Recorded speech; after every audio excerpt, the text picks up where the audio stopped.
Now, I'm going to go to the conversation around the treaty referendum, but as a part of the conversation with incoming regulation, that just, I shudder down my spine when I think about him being a regulation minister.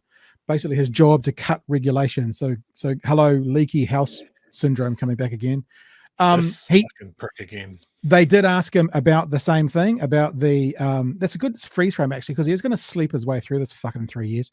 They did ask him about the tax cuts for smoking, and it's only 60 seconds. So I'm going to play you the clip around the Waitangi issue or the treaty issues. But let's have a listen to what he had to say about, continuing people smoking so they can give tax cuts. And I just want to pick up on something that Nicola Willis said there, which is that smokers are going to pay for our tax cuts, or at least part of them now. She seemed to put that onto you, the Party and New Zealand First. Well, first of all, I think it's worth acknowledging that the current government's trajectory is effectively to force tobacco underground. You're going to have a limited number of places where people can buy tobacco. You're going to ban cigarettes with a lot of nicotine in them. And I suspect that will take it to about the same place that the cannabis market is at. Now, there's another point I want to make here. It's really, really important. And I'll play you another clip later on. But just notice what his evidence for the black market is. He says, I suspect, I feel, I think, I'm guessing, right? So he's guessing. This is a guess from a person who thinks it's where it's going to go. No evidence, really important, because later on he talks about how important evidence is.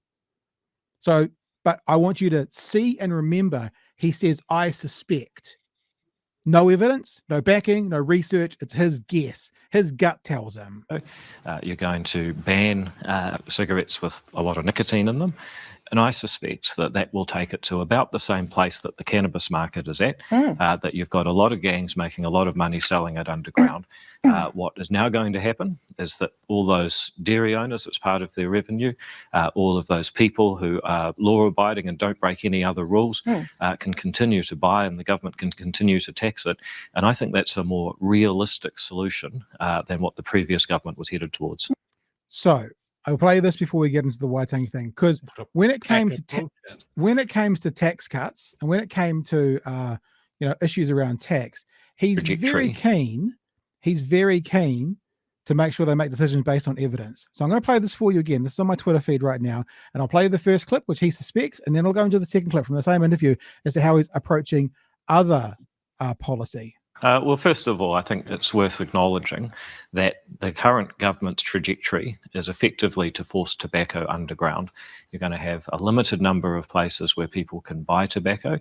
You're going to ban cigarettes with a lot of nicotine in them.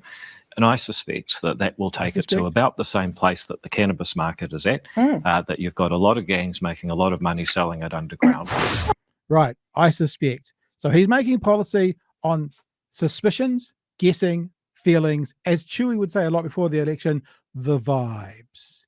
But when it comes to tax breaks, how do they make policy? I think it's a very good example of how we commit to work together, be evidence-based, find the best policy. Oh, hang on.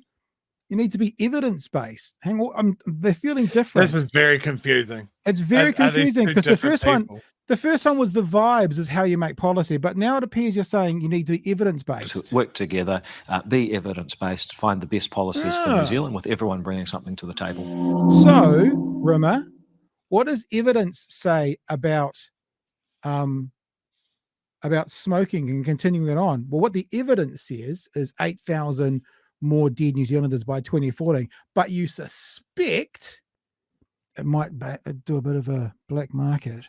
So that's confusing to me, Chewy, because it sounds like he's picking and choosing whether he goes with the vibe or the evidence based on his internal narrative. I'm confused by that. So you got any thoughts? It's almost like the man has no personal fucking integrity. Yeah. Look, it's really hard to maintain a coherent position on that sort of stuff when you look at your donation list. And you go, that's right, those guys bought something. Fuck. Oh well. Never mind. Remember, cannabis equals gang member. Cannabis equals dirty hippie. No one likes dirty hippies. Yeah. Cigarette, cool guy. Action hero. Bruce Willis. Fonzie. Mad Men. Fonzie, cool. Cool. Hey. Freedom, cowboy, no bad connotations at all. It's these guys. I would love to hang around Parliament and see who goes for a smoke break. Well, have you noticed over the weekend there's been pictures of Winston Peters smoking all over media? Of course he has. Yeah, because the man can't die. His lungs are made of horse leather that he got from the racing industry. He is unkillable. We had a chance, and then, like a vampire, Luxon invited him back into the house, and now you can't get rid of him. It's very true, because if you're a vampire to come to the house, you have to be invited. It's very, very true. JK on the super chat, thank you for the $10, JK. Appreciate that. Just for a few thousand deaths, your landlord can get a tax break. That's a good vibe. For those renters out there, I hope you're counting the days for the rent reductions. Yeah, to kick in, right? Because that's going to happen. Downward pressure. We've been told downward pressure. Don't worry about it. But remember, Luxon wouldn't commit to his rental properties dropping their prices. But downward pressure is coming because of these. And landlords are going to be happier, and so are the renters. We're being told. Why would the renter be happier? The landlord makes more money off depreciation and being able to claim some of that those interest payments back. How's that going to make the tenant? You really think they're going to pass it on? Oh, that's right, like they do all the time, and pass on those savings. So thank you for the super chat, JK. We appreciate it. Right, let's get into the other part of this conversation with Rimmer, talking about the referendum that he didn't get, that he thinks this is a good thing for New Zealand. It's not going to be divisive, and it's actually going to create a harmonious New Zealand, because all of a sudden your racist Uncle Bob in Nelson is going to be able to have his say on what he thinks the principles of the treaty is about, because that's what it comes down to. He talks about the courts have had their say, the Waitangi Tribunal has had its say, the public service has had its say about defining the treaty principles. But what fucking Rimmer wants is racist Uncle Bob from Nelson, sorry Nelson, no offense, to be able to have his say. That's what he wants, because that's actually the person who's most informed. Waitangi Tribunal, obviously no shit. You know, the courts, nah, you don't know what you're talking about. But dirty old Uncle Rick, who puts all those memes up about, the trans agenda on his Facebook page, he's got to have his say, because he's the voice we're waiting to hear from, Chewy, to get all this racial division sorted out. Democracy manifest. Let's have a look.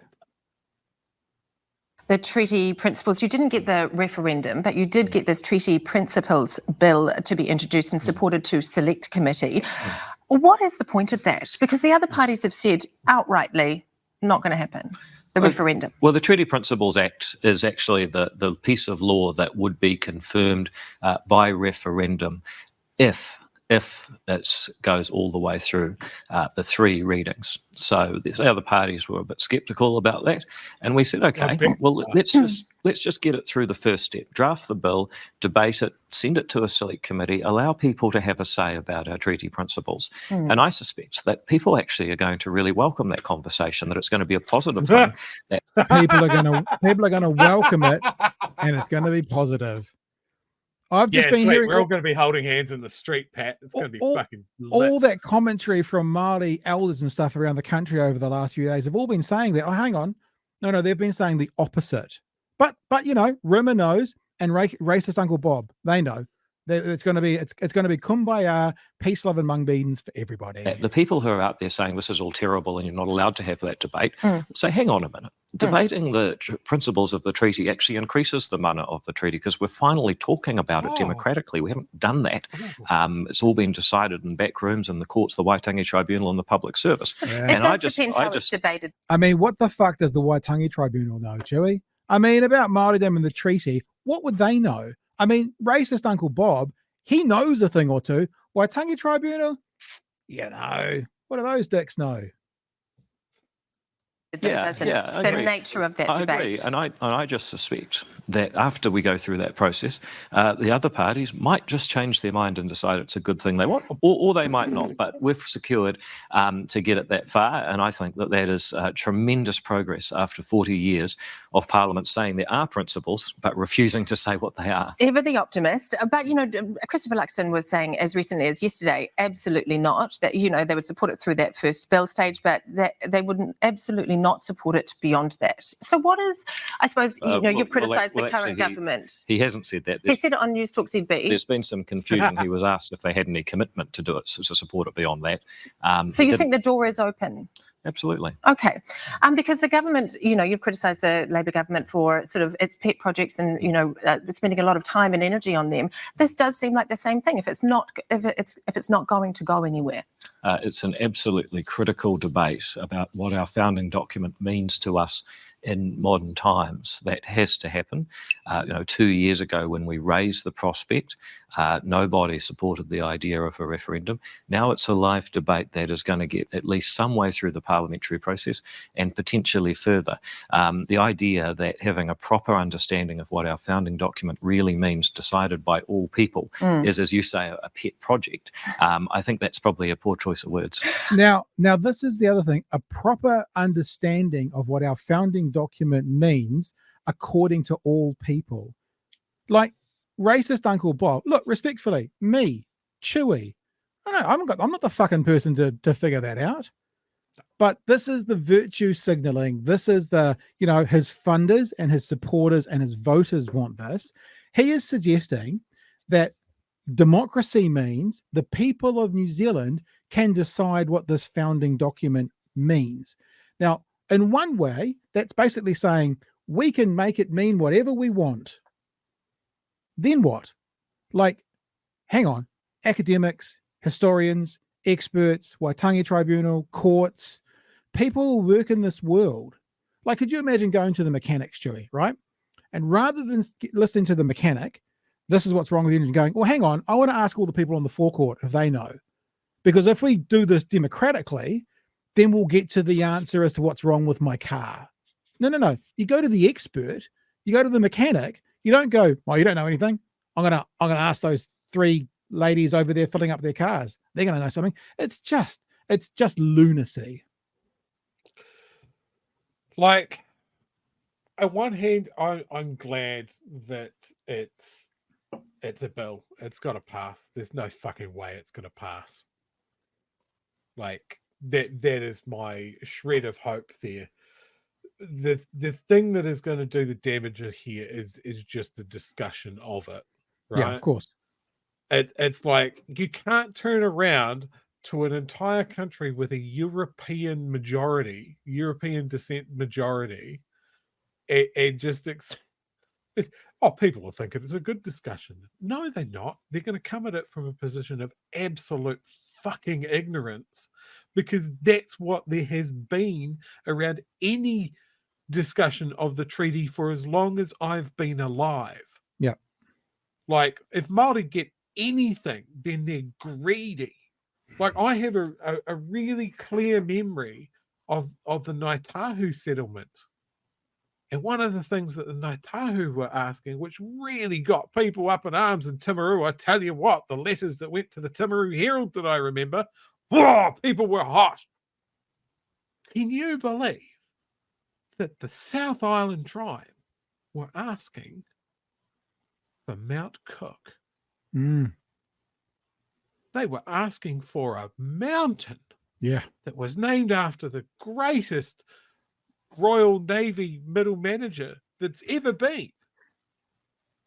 And they were just going to take it. And then we weren't going to be able to look at the mountain, I assume. They probably move it to their backyard.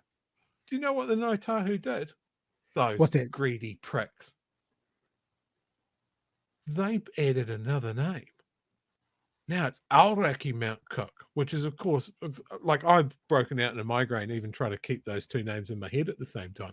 And then the pricks donated it back to all the people of New Zealand. There's got to be a catch. Those there's got to be a catch. Bastards. Now, and this you've led us into our next topic. we want to put it out to a referendum, because suddenly everybody in New Zealand is a bona fide treaty settlement expert. Yep. Get fucked.